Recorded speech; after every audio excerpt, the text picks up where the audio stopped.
महिना डिसेंबरचा. कडाक्याच्या थंडीत एक वकील राजगडावरती पत्रव्यवहारासाठी आला होता. हा वकील जेव्हा परत गेला तेव्हा राजगडावरचे वातावरण चांगलेच तापले होते. Cut to Pratapgad. जावळी खोऱ्यात वसलेला एक अभेद्य किल्ला. या किल्ल्यावरती एक शव धडावेगळे पडलेले होते.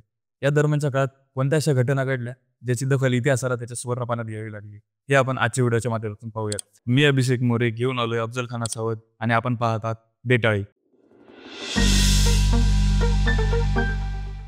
जावळी घनदाट झाडी, डोंगराळ प्रदेश आणि प्राण्यांचा वावर असलेला प्रदेश. देश आणि दर्या यांना जोडणारा हा व्यापारी मार्ग होता. जावळींचे राजे मोरे होते. तब्बल 1000 वर्षापासून कोणताही राजा आला की त्याच्या मालिकत्व करायचे आणि आपला राज्यकारभार राखायचा हा मोरेंचा नित्यनियम होता. जावळीचे ऍडमिनिस्ट्रेशन आणि सुरक्षा व्यवस्था इतकी चांगली होती की सुतळीचा ताक जरी चोरीला गेला की त्या बदल्यात सोन्याचा ताक देऊ, हे मोरे गर्वाने सांगत असे. दौलतराव मोरे यांच्या निधनानंतर जावळीच्या गादीवरती यशवंतराव मोरे यांना शिवाजी महाराजांनी बसवले होते. परंतु याच यशवंतरावाने नंतर शिवाजी महाराजांविरुद्ध शड्डू ठोकले. शिवाजी महाराजांनी नंतर जावळी मारली व अप्रत्यक्षपणे आदिलशहाला आव्हान दिले होते. 6 मार्च 1659 रोजी आदिलशाही दरबारात शिवाजी महाराजांना पकडण्यासाठी विडा ठेवण्यात आला होता. हा विडा उचलण्यास कोणीही तयार नव्हते. तेव्हा मागच्या रांगेतून एक 6.5 फूट उंच आणि मजबूत बांध्याचा असलेला अफजल खान समोर आला. त्याने शिवाजी महाराजांना पकडण्याचा विडा उचलला. अफजल खानाबद्दल सांगायचे झालेच तर हा तोच अफजल खान आहे ज्याने औरंगजेबाला कैद केले होते. शिवाजी महाराजांचे मोठे बंधू संभाजीराजे यांना दगा देऊन त्यांचा घात केला होता. तसेच शहाजीराजे यांची हत्तीवर बसून त्यांनी दिंड काढली होती.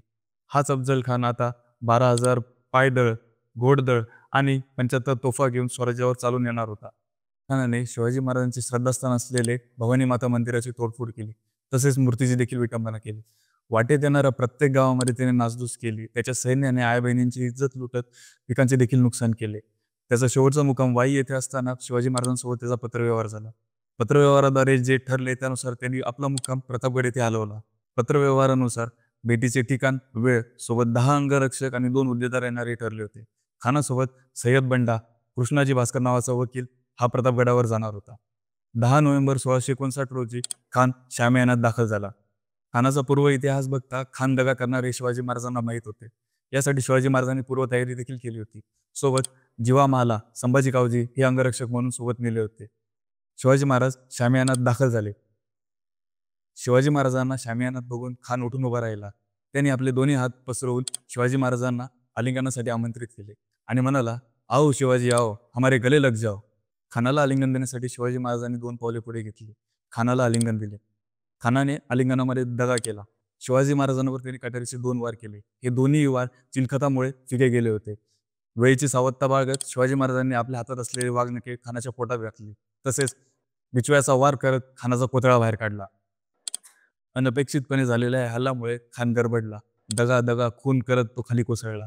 यामुळे दांडपट्टा चालवण्यात तरबेज असलेला सय्यद बंडा शिवाजी महाराजांवर चाल करून आला.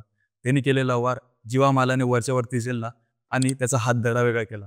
त्यानंतरच होता जीवा म्हणून वाचला शिवा ही म्हण प्रचलित झाली. महाराज शामियानातून बाहेर आले व सुरक्षितपणे प्रतापगडापर्यंत पोहोचले होते. त्यानंतर प्रतापगडावरून 3 तोफेचे बार उडवण्यात आले.